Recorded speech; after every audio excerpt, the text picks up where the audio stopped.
지난주에는 7장 그 앞부분을 봤습니다. 1절 이하 11절까지를 봤습니다. 하나님이 이스라엘에게 모세를 통해 아주 강하게 주문하신 게 뭡니까?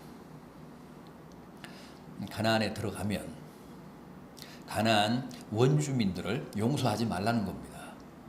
모조리 진멸하라고 하셨습니다. 심지어는 어린 아이까지, 짐승까지도 다 죽이라고 하셨습니다. 우리가 단순히 이제 하나님의 그런 명령을 접하면 좀 당황하게 됩니다. 의아스럽게 생각하게 됩니다. 하나님이 참 잔인하시다. 굳이 왜 그렇게까지 이스라엘을 원주민들을 진멸하라고 하셨을까? 어린 아이들까지 다 죽이라고 하신 것은 너무 심하지 않은가? 그런데 왜 하나님이 그런 명령을 하셨다고 했습니까? 그들의 문화를 경계하셔서 그렇습니다. 우상 숭배 문화. 조금이라도 그들을 관대하게 대했다가는, 그들을 좀 봐주고 살려줬다가는 결국 그들의 우상 문화에 발목이 잡힐까봐, 그래서 그들과 함께 이스라엘 백성들도 멸망에 빠질까봐 하나님이 철저하게 원주민들을 살려주지 말고 다 죽이라, 다 멸절하라, 다 진멸하라, 그들의 제단을 허물라, 불태우라, 아세라 목상을 도끼로 찍어라.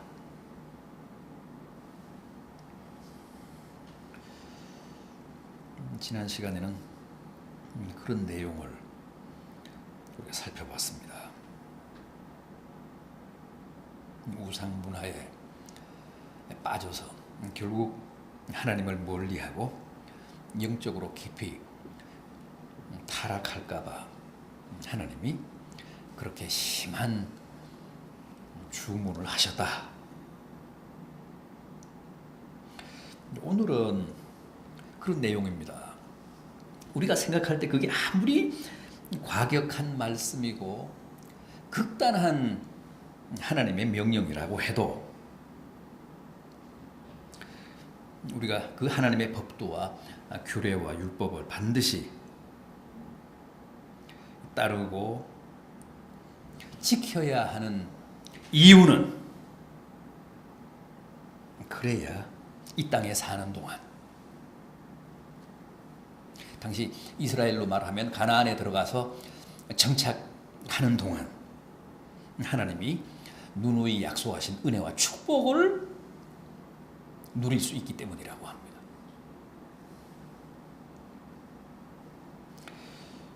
우리가 같이 본 12절 보십시오. 너희가 이 모든 법도를 듣고 지켜 행하면 내 하나님 여호와께서 내 조상들에게 맹세하신 언약을 지켜 내게 인애를 베푸실 것이라. 우리의 인간적인 생각으로 하나님의 법도나 하나님의 계명이나 하나님의 율법을 재단하거나 예단하지 말고 성실하게 지키라는 것. 다 뜻이 있으셔서, 다 필요하기 때문에 하나님이 우리에게 그런 율법을 주셨고 그런 법도와 삶의 규례를 주셨기 때문에 무조건 지키라는 거예요. 그러면 너희 조상들에게 누누이 약속하신 하나님이 그 약속하신 은혜와 인애를 베푸신다고 하십니다.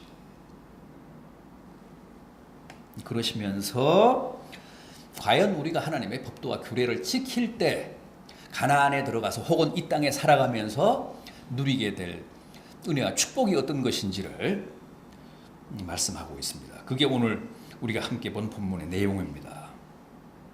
자, 어떤 것인지 하나님이 당신의 규례와 법도를 지키는 당신의 백성들에게 맹세하신, 또 조상들에게 누누이 약속하신 은혜와 축복. 먼저 어떤 겁니까?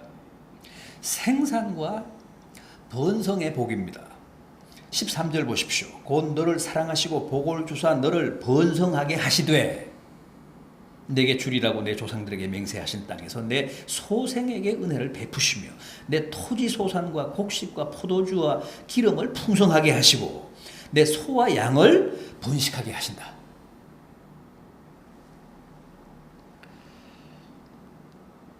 하나님의 법도와 규례는 우리의 구원을 위해서 주신 게 아니라 뭘 위해서 주신 거라고요? 이 땅에 사는 동안 우리가 누릴 수 있는 축복을 위해서 주셨다고 누누이 말씀하셨습니다.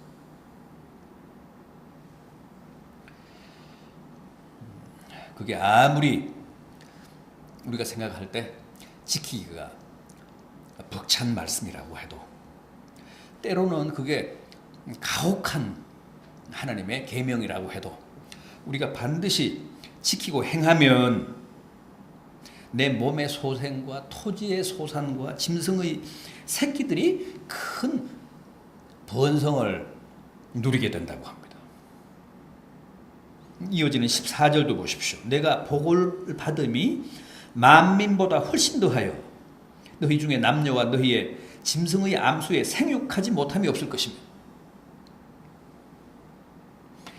이 세상을 살아가면서 복을 누리며 사는 그 어떤 민족, 그 어떤 가정보다도 여호와의 율례와 여호와의 규례와 법도를 지키며 살아가는 자는 특히 이 생산의 복을 받는다는 거예요. 만민보다 훨씬 더하여 너희 중에 남녀와 너희의 그 짐승의 암수에 생육하지 못함이 없을 것이다.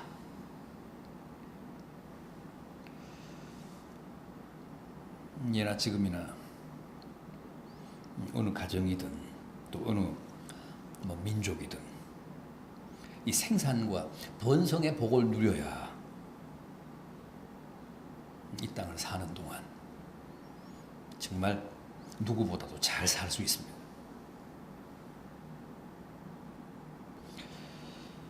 여러분, 하나님의 규례, 하나님의 법도를 지키며 사는 일에 인색하지 마십시오.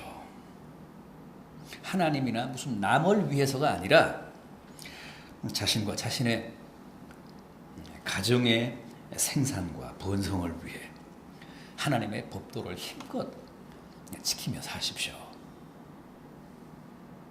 하나님은 오늘 이 은혜와 이 인애와 축복을 맹세하시며 다짐하셨습니다. 내 조상들에게 맹세하신 언약을 지켜 반드시 내게 인애를 베푸실 것이라. 그런데 가장 먼저 생산의 복, 번성의 복을 허락하시겠다는 겁니다. 이 땅에서 번성과 풍성한 생산의 복을 누리며 사는 그 어떤 사람보다도 훨씬 더하여 이 번성과 생산의 복을 허락하시겠다고 말씀하고 계십니다. 다음은 어떤 복입니까? 건강의 복이라고 합니다. 15절 보십시오. 여호와께서 또 모든 질병을 내게서 멀리하사 너희가 아는 애굽의 악질에 걸리지 않게 하시고 너를 미워하는 모든 자에게 걸리게 하실 것이라. 질병과 악질로부터 지키시고 보호하시겠다고 합니다. 사람은 고대 사회를 사나 지금 이 첨단의 사회를 사나 똑같습니다. 이 땅에 살아가면서 누려야 할 기본적인 축복은 예나 지금이나 다를 게 하나도 없습니다. 하나님은 먼저 그 번성의 복을 약속을 하셨고 당신의 규례와 법도를 지키며 사는 자에게 두 번째로 건강의 축복을 약속하셨습니다. 모든 질병, 애굽의 악질에 걸리지 않게 하겠다.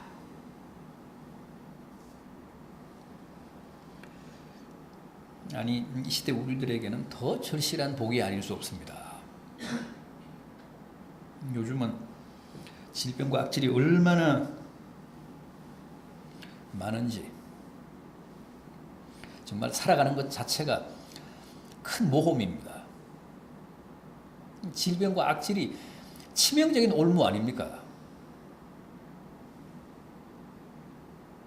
정말 이 시대를 살며 질병과 악질을 피해 무탈하게 산다는 것, 거의 기적에 가깝습니다. 그런데 우리가 하나님의 법도를 지키고 하나님의 규례를 실천하며 살면 하나님이 이런 모든 질병을 내게서 멀리 하겠다고 하십니다. 악질로부터 우리를 구해 주시고 우리를 보호하신다고 하십니다. 엄밀히 말하면 요즘 병 없이 사는 사람 없죠. 질병 없이 사는 사람 없습니다. 다 한두 개씩 몸에 지니며 삽니다. 그저 치명적인 암이나 무슨 만성적인 성인병 없이 사는 것만 해도 큰 은혜고 축복인데, 이런 현대인들인 우리들에게 하나님이 인애를 베푸사, 은혜를 베푸사 모든 질병과 또 치명적인 그런 악질로부터 우리를 보호해 주신다면 정말 그 사람은 복된 사람이 아닐 수 없는데, 그런 복을 누리며 사는 비결이 바로 하나님의 법도를 지키고 하나님의 규례를 존중하며 사는 것이라는 겁니다. 여러분 꼭 기억하십시오. 우리가 피한다고 질병을 멀리하며 살 수 있는 게 아닙니다. 우리가 단속하고 우리가 우리 자신을 잘 관리한다고 해서 악질로부터 자유하게 되는 게 아닙니다. 성경 말씀처럼 하나님이 모든 질병을 내게서 멀리해 주셔야 우리가 질병으로부터 노여나 건강하게 살 수 있습니다. 우리에게 범접하는 악질을 하나님이 막아주셔야 우리가 각종 암이나 무슨 치명적인 성인병으로부터 자유로울 수 있습니다. 내가 경계하고 내가 피하고 내가 달아난다고 건강이 보장되는 게 아니라는 사실, 하나님이 은혜를 베푸시고 인애를 허락하사 질병으로부터 악질로부터 우리를 지키셔야 병으로부터 자유로운 몸이 된다는 사실 꼭 기억하시기를 바랍니다. 그래서 이 위험천만한 세상을 살면서도 몸과 마음과 영혼이 늘 하나님 안에서 강건한 성도들이 되시기를 빌어마지 않습니다. 또 있습니다. 뭐라고 했습니까? 모든 적들을 내 앞에서 쫓아내시는 축복을 누리게 하신다고 합니다. 17절 이하를 보십시오. 내가 혹시 심중에 이르기를 이 민족들이 나보다 많으니 내가 어찌 그를 쫓아낼 수 있으리요 하리라마는 그들을 두려워하지 말고 내 하나님 여호와께서 바로와 온 애굽에 행하신 것을 잘 기억하되 내 하나님 여호와께서 너를 인도하여 내실 때에 내가 본 큰 시험과 이적과 기사와 강한 손과 편팔을 기억하라. 내 하나님 여호와께서 내가 두려워하는 모든 민족에게 그와 같이 행하실 것이요 내 하나님 여호와께서 또 왕벌을 그들 중에 보내어 그들의 남은 자와 너를 피하여 숨은 자를 멸하시리니 너는 그들을 두려워하지 말라. 너희의 하나님 여호와 곧 크고 두려운 하나님이 너희 중에 계심이니라. 23절 이하도 보십시오. 23절 이하도 내 하나님 여호와께서 그들을 내게 넘기시고 그들을 크게 혼란하게 하여 마침내 진멸하시고 그들의 왕들을 내 손에 넘기시리니 너는 그들의 이름을 천하에서 제하여 버리라. 너를 당할 자가 없이 내가 마침내 그들을 진멸하리라.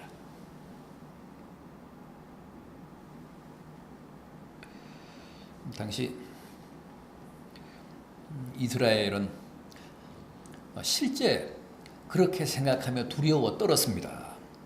물리적으로는 도저히 가나안 원주민들을 제압할 수가 없는 겁니다. 진멸할 수가 없었습니다. 그래서 두려워했고, 그래서 가나안 진군을 망설였잖아요. 오히려 애국으로 돌아가려고 했잖아요. 그래서 하나님이 진노하셨기 때문에 어쩔 수 없이 이제 앞으로 나아가게 된 것인데, 가나안에 들어가서 제일 먼저 만난 여리고도 보십시오. 철옹성이었잖아요. 천연 요새였잖아요. 그러나 하나님이 함께 하셨기 때문에 기적같이 그 여리고를 함락시켰잖아요. 정복했잖아요. 거기서 무슨 이스라엘 군대의 전력이 아니라 하나님이 함께 하시면 어떤 성도, 어떤 적도 제압하고 정복할 수 있다는 사실을, 진멸할 수 있다는 사실을 확인한 겁니다. 오늘 이 본문도 보시면 계속 두려워하지 말라고 하시잖아요. 너희가 애굽에서 노예로 살았는데 어떻게 그 바로의 손아귀에서 벗어났는지를 기억하라. 하나님이 함께 하심으로 바로 앞에서 기적을 베푸셨기 때문에 바로가 너희들을 해방시키지 않았느냐. 내가 함께 하면 능히 너희가 강하다고 생각하는 적들을 제압할 수 있고 진멸할 수 있으므로 두려워하지 말라. 다만 너희는 나의 법도를 지켜 행하라. 내가 너희에게 준 규례를 실천하며 살아라. 그러면 내가 너희와 함께함으로 너희가 두려워하는 모든 적들을 진멸하리라.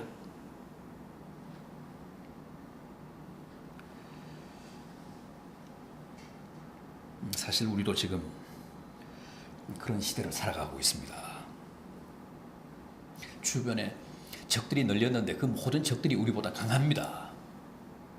도저히 저 적들과 붙어서 우리가 이길 것 같지는 않습니다. 적들은 우리보다 크고 또 적들의 성읍은 엄청나게 견고합니다. 그런데 하나님은 지금도 우리를 향해 그들을 두려워하지 말라고 하십니다. 그들보다 훨씬 더 크시고 훨씬 더 두려우신 하나님이 우리 가운데 계신다고 하십니다. 그러니 두려워하지 말라는 겁니다. 주님도 제자들에게 그렇게 말씀하시지 않았습니까? 제자들을 살벌한 세상으로 내보내시면서 몸은 죽여도 능히 영혼은 죽이지 못하는 자들을 두려워하지 말고 오직 몸과 영혼을 능히 지옥에 멸하실 수 있는 하나님을 두려워해라. 하나님을 두려워하면 세상에 대한 두려움이 다 해소가 된다. 세상을 두려워하는 것은 정작 두려워해야 할 하나님을 두려워하지 않은 소치다.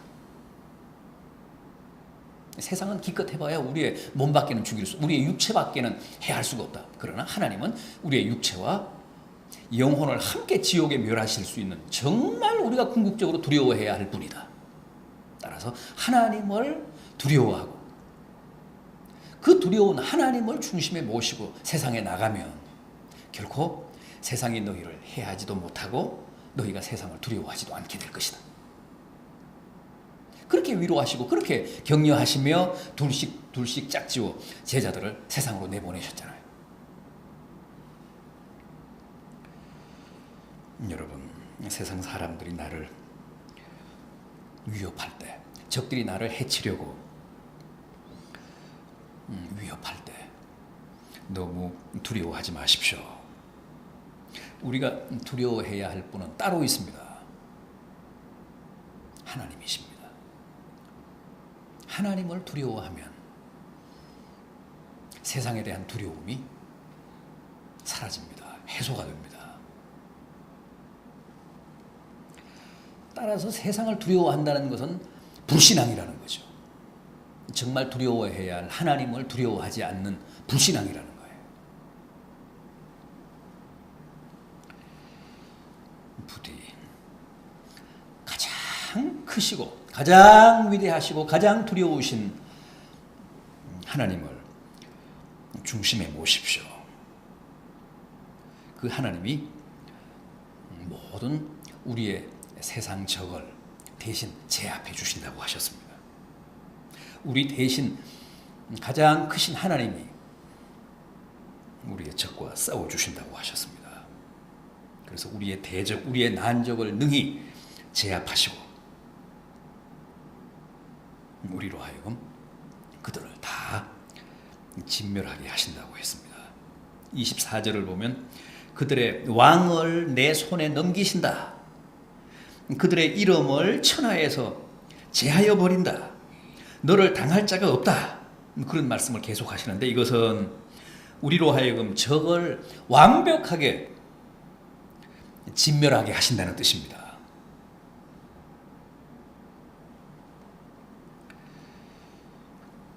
부디 하나님의 법도를 존중하시고 하나님이 우리에게 주신 삶의 규례를 따라 사십시오. 그래야 하나님이 우리를 대신해 적들과 싸워주십니다. 우리는 약하지만 하나님은 강하셔서 이 세상 사방에 널린 우리의 복병들을 하나님이 다 제압해 주십니다. 그래서 완전하고도 완벽하게 우리로 하여금 세상을 이기게 하신다고 하셨습니다. 왕을 내 손에 넘기시겠다고 하시지 않았습니까?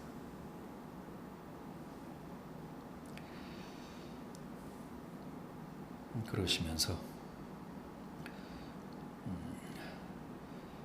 하나님의 법도를 지키며 사는 자들에게 마지막으로 다시 한번 강조하신 게 있습니다. 당부하신 게 있습니다. 하나님이 우리에게 주신 삶의 규례가 많지만은 그 중에서도 특히 경계하신 말씀이 바로 마지막 25절과 26절입니다. 너는 그들이 조각한 신상들을 불사르고 그것에 입힌 은이나 금을 탐내지 말며 취하지 말라. 내가 그것으로 말미암아 올무에 걸릴까 하노니 이는 내 하나님 여호와께서 가증히 여기시는 것이니라. 너는 가증한 것을 내 집에 들이지 말라. 너도 그것과 같이 진멸당할까 하노라. 너는 그것을 멀리하며 심히 미워하라. 그것은 진멸당할 것임이니라. 조각한 신상, 우상을 다 불사르라. 심지어는 우상에 입힌 은이나 금도 탐내지 말라. 그리고 절대 우상을 네 집에 들이지 말라. 조각한 신상, 또 그 조각한 신상에 입힌 은이나 금을 탐해서 취하는 행위, 또 우상을 내 집에 들이는 행위, 이것들은 하나님이 미워하시는 중에서도 특히 미워하신다는 것, 가증히 여기신다. 마지막으로 다시 한번 이 당부를 하십니다. 우상을 경계하라. 우상을 멀리하라. 우상을 미워하라. 우상을 저주하라. 우상을 태워버려라. 거기에 붙은 금도 은도 탐하지 말라. 절대 네 집에 들이지 말라. 하나님의 법도와 규례를 지키며 살면 우리가 복을 받는데 그 법도와 규례 중에서도 특히 이 우상, 다시 한번 강조하는 겁니다. 만약 우상을 숭배하거나 우상에 붙은 금이나 은을 탐하거나 우상을 네 집에 들이면 그 우상과 함께 너도 망한다. 너도 진멸당한다. 이 마지막 25절, 26절은 우리가 하나님의 규례와 법도를 지키며 살 때 특히 우상을 경계해야 된다는 말씀을 다시 한번 강하게 강조하신 말씀입니다. 우상을 멀리하십시오. 하나님은 우상을 가장 미워하십니다. 10계명 1계명과 2계명이 다 우상에 관한 말씀 아닙니까? 다른 신을 섬기지 말라, 우상을 만들지 말라. 그런데 정작 우리는 우상에 대한 경계심이 가장 약합니다. 다른 율례, 다른 규례보다도 우상에 대한 경계심이 가장 느슨합니다. 우상에 대해 우리가 가장 관대합니다.